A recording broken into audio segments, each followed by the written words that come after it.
Hello everybody, this is Gareth Cahoon Speaks back here with another video.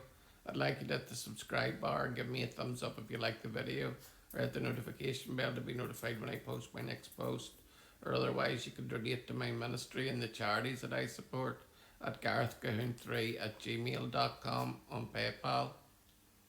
It seems that Britain wants reform, but I want restore Britain. This one here will explain what to know about the British elections that hammered Starmer's Labour Party. British Prime Minister Keir Starmer pledged revive his struggling government but facing growing calls to resign after disastrous set of local and regional elections for his Labour Party.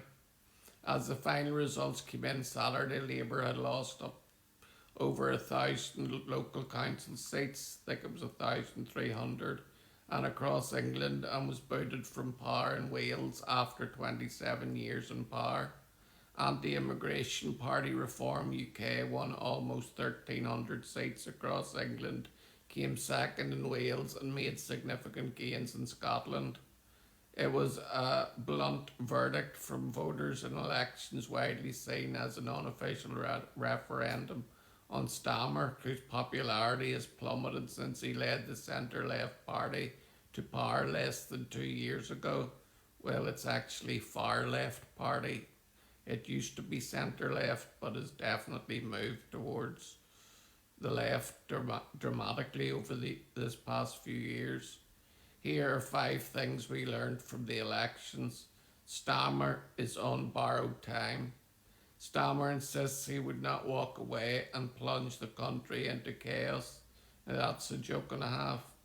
And the dire election results did not produce an immediate challenge to his leadership.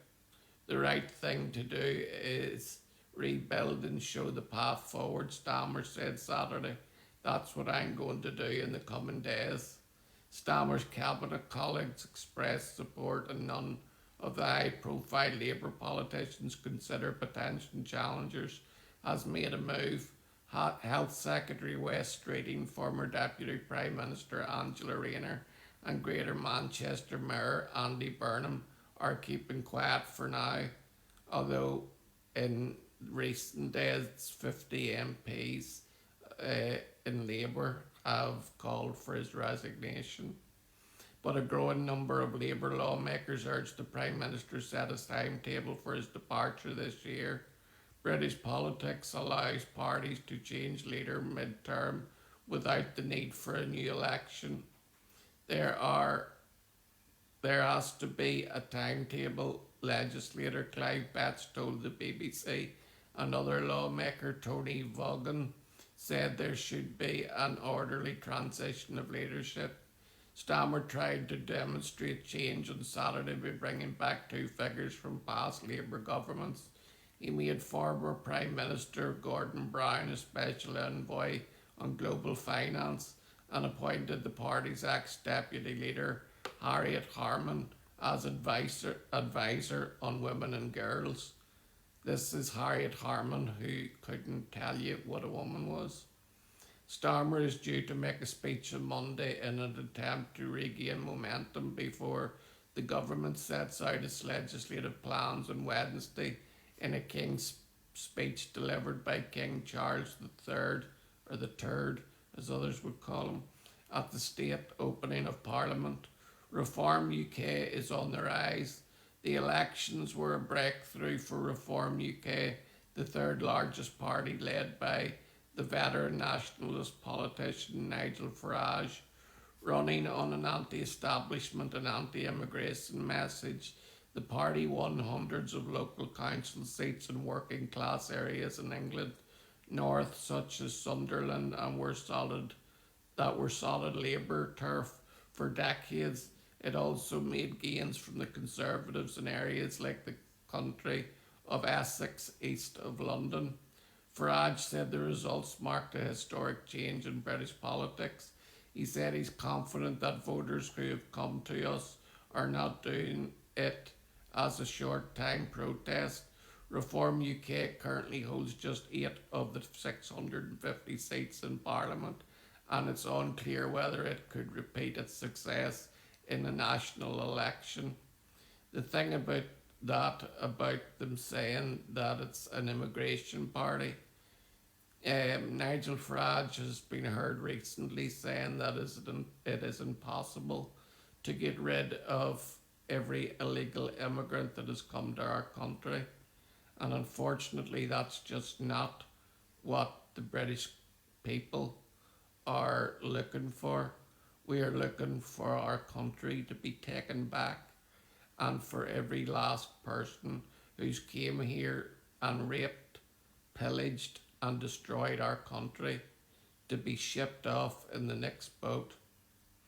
And increasingly, this United Kingdom, the elections produce simultaneous administrations in Scotland and Wales led by parties devoted to independence and the breakup of the United Kingdom, though neither has that policy on the front burner. The Scottish National Party, which has governed in Edinburgh since 2007, won another term but fell short of a majority, meaning an independent referendum is unlikely. Labour and Reform tied in distant second place. Plaid Cymru, the Party of Wales, won the most seats in Cardiff-based legislature. The Senate, the party which has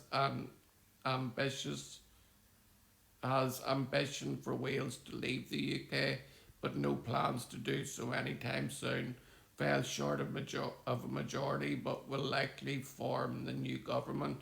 Reform came second, and Labour a distant third in one of its most historic heartlands, with ongoing First Minister Eluned Morgan losing her seat. The economy is the biggest problem. The economy lies at the heart of Labour's troubles, as it does for many incumbent governments.